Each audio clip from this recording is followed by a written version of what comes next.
Alan, what do you make of the light system? Rassie and Jack, 9 and bar.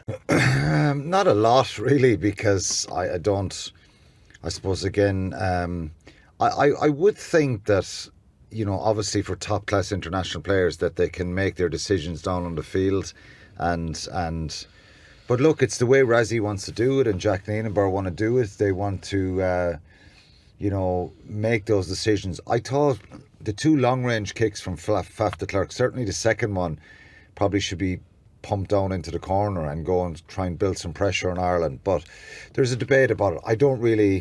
I find Rassie really intriguing in everything he does. So I kind of like that it's something different. Some people are saying to me, well, these players should be able to make their own decisions. Probably. And I played with Ron O'Gara for so many years, whereas we got a penalty in any sort of range, even if it was kind of an unlikely kick. It's his call. If he wants to go for it, he goes for it. Okay, there's other matches there where you have a good score and you feel straight away it's going into the corner. We're seeing out the game here or whatever. But, I think they should be able to make their decisions. And maybe if Pollard is on there, it's different because he's probably taking control a little bit there. But I find it entertaining, so I'm not going to criticise it, but there is an element of that. But the clip is Felix holds it up, Rassie's actually speaking, and Nienaber's having a drink. Yeah, well, he's probably what we probably didn't see is Jack was probably telling Felix, stick up your cone there. So he's the orchestrator and telling him Rassie's probably screaming information to one of the other messengers going on to the forwards or to full back or to somebody else to do something. So it's intriguing and it's entertaining, and I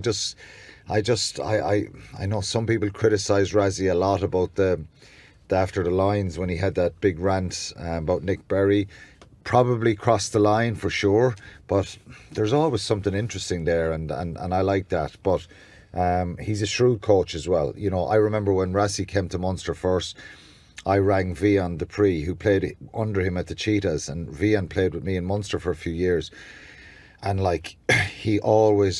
Rassie was always thinking out of the box, even back in those early days with the Cheetahs, and that light system was happening at the stadium in Bloemfontein. I'm sure Butch was there a few times seeing those lights. So I like it, but I do think, yes, top class international players should have a feel of the game on the pitch and be able to make those decisions. Captain and leadership group, sometimes I think they should be able to make those decisions themselves. Butch, your dealings with Rassie and Jack, if you have any, or just in general, what do you make of the whole trio there, with Felix Jones, of course?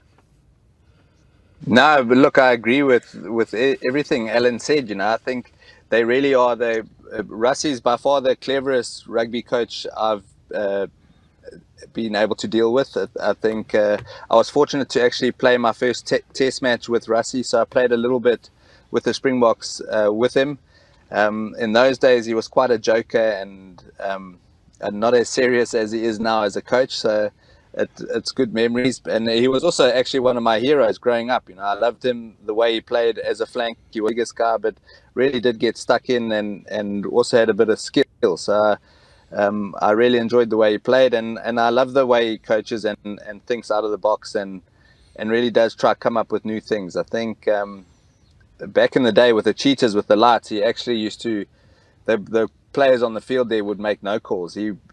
I think it was halfway through the season they had made 1 or 2 poor decisions as a team, and he said, I'm taking that away from you and I'll make the calls for you. So I agree a bit with Alan though. I think you've got to feel it on the field as well. Sometimes as players, especially as a pack of forwards, you might feel after a huge scrum that you've got the upper hand, you get the penalty, and then you want to go for the line, back your maul and go for the 7 points, and then you get a decision to go for poles, which would probably take the air out of the forwards thinking, no, let's go for it, and then you get the decision to go for poles. So it is a tough one. I think it's more just to get the message on clearer. I think a lot of coaches do probably send the message through their physios or the medical staff to make the call if it's poles or for the line. And I think Rassie just wanted to make it clearer with the lights that there's no